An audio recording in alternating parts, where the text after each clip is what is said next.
Napicturean ko na oh. Anong pangalan mo? Din ay Mama Circle. Ha? Din ay Mama Circle.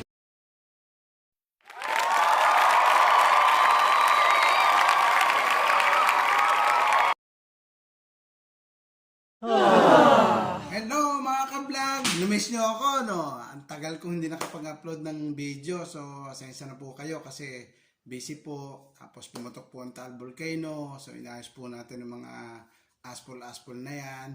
So, welcome mga ka-vlog to my channel. At ito po, mag-upload tuloy ako ng, ng bagong video na I'm sure magugustuhan nyo to. At tawag dito, mababudget nyo po yung inyong pera.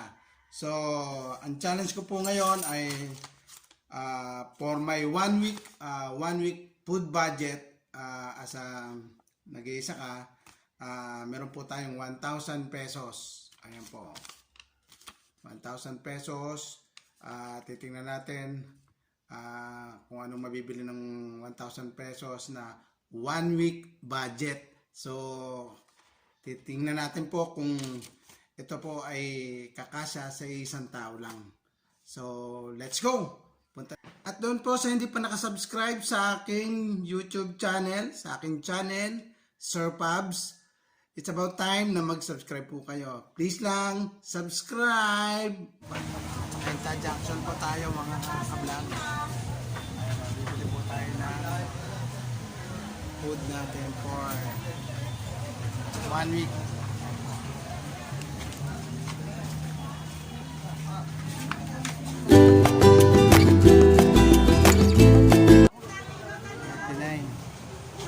Ito na yung pinaka-lowest.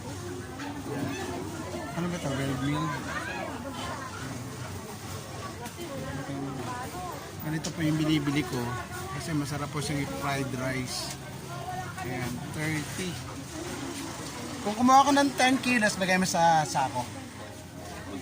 Pwede. Ayan. Okay, ang natira sa ating 1,000 ay 700.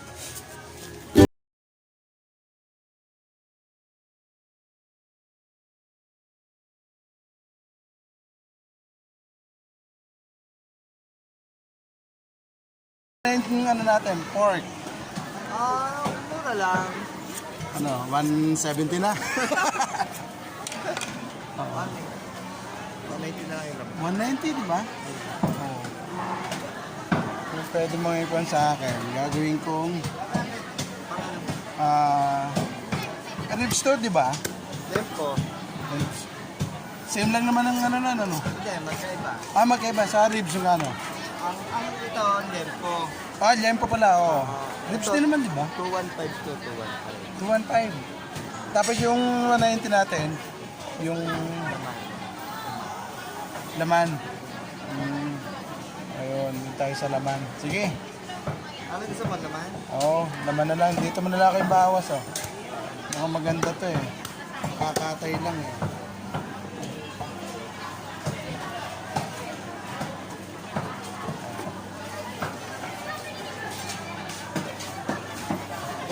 Ano ba yun sa akin? Ay, mukhang baka yata yan. Mas maganda kung nag-walk baka. Oo nga, mukhang baka eh. Alam niyo ba? Sige, adobo cat. Pili na. Magbo-broccoli kasi ako, paredes ng cat yan eh. Mabilis yung mag-chop, oh. Problema, huwag misama yung daliri mo, ha. Walang picture. Ayan, wala.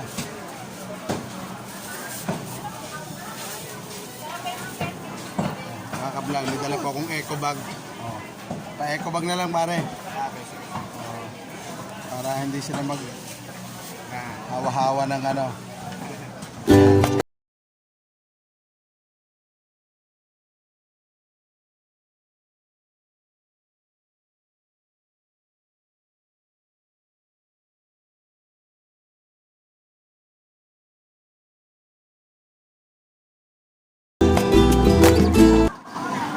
Ate, magkano yung chicken mo? 145 sa all chicken. Ano ulit? Kilo. 145 Bago lang naman to, ano?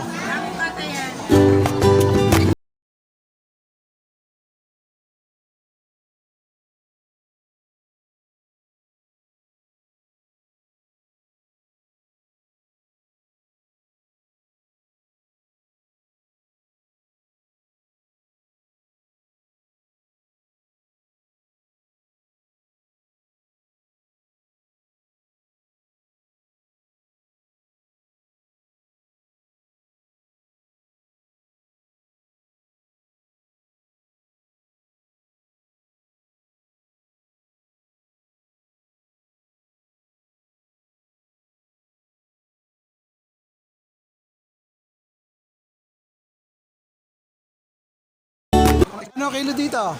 Eh, shit. Kuhanin mo nga yung makulit na yan. Isa lang. Yan.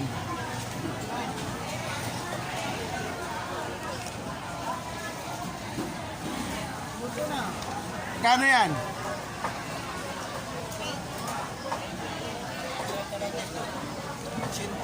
80. Kano to? Oo.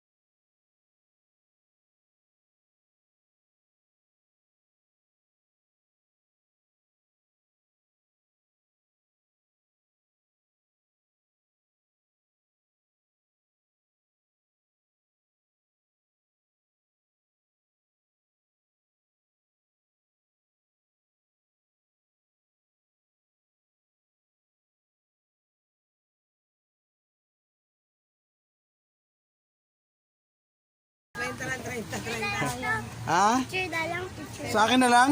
Hindi, picture lang. Oo, oh, ayan. Napicturean ko na. Oh. Anong pangalan mo? Din ay mama circle. Ha? Din ay mama circle. Oo. Uy, kilala mo ba yan? Hindi ko yung talaga. Oo. Bakit kinakausap ko? Eh, nagpapakilala siya eh. Dadaling na yan. Ate, ano lang, ilan ba? 1, 2, 3. 5-20. 5 piraso?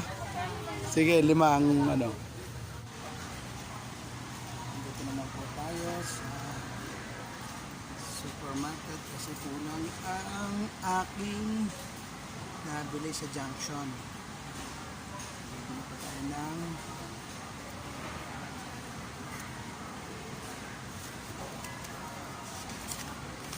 bread.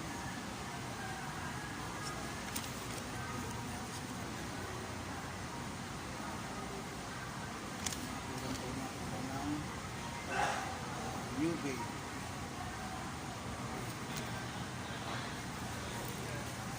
Bibili po kayo ng tinapay, itingnan nyo yung expiration kasi para hindi sayang po yung pera nyo ibibili. March 12. March 12 po siya na-expired. So ngayon ay 7.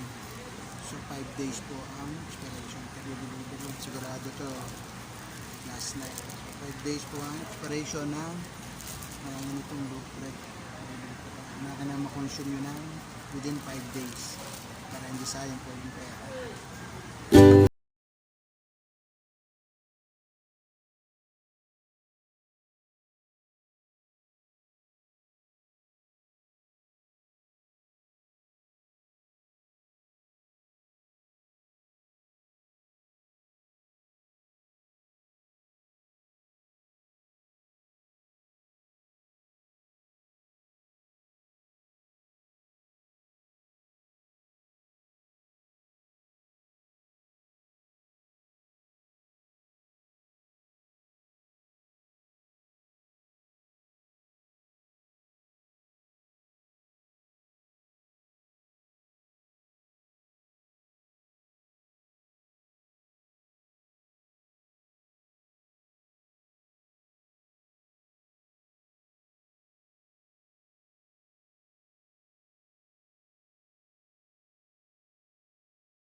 yan na nga po mga ka-vlog.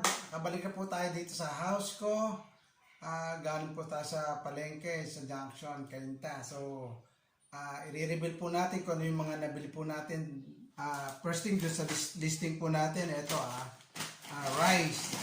Pero ito po, 10 kilos rice po to na binili ko na para for 1 month. Pero nagpo-consume po ako ng 250 grams per day ng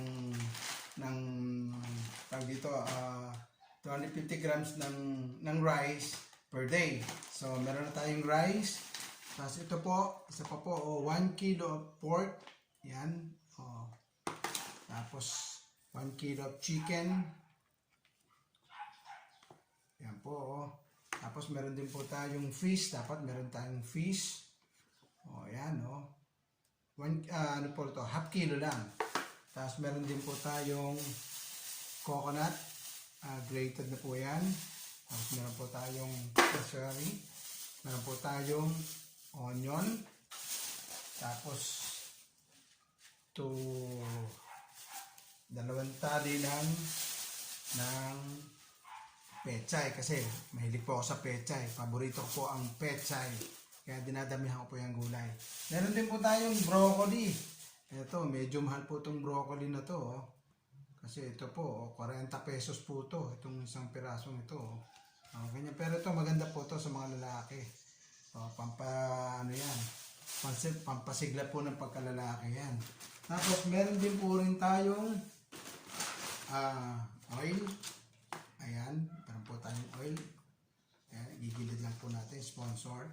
Meron din po tayong oyster sauce para sa chicken broccoli oyster sauce na aking lulutuin. Ayan Ayan po yan, oyster sauce. Same time, kahit pa paano, meron tayong coffee. Ayan, may coffee po tayo. And ang hindi po pwedeng mawala, itong egg. Ayan, egg. Ayan Kailangan meron po tayong egg para at least tayo ay maging todo ang healthy. Ayan. Kailangan kompleto po kasi sa panahon ngayon, meron pong lumalagaan po sakit. Kailangan palalakasin po natin ang ating resistensya. And meron din po rin tayong bread. Ito yan. Yan, paborito ko po yan. Bread.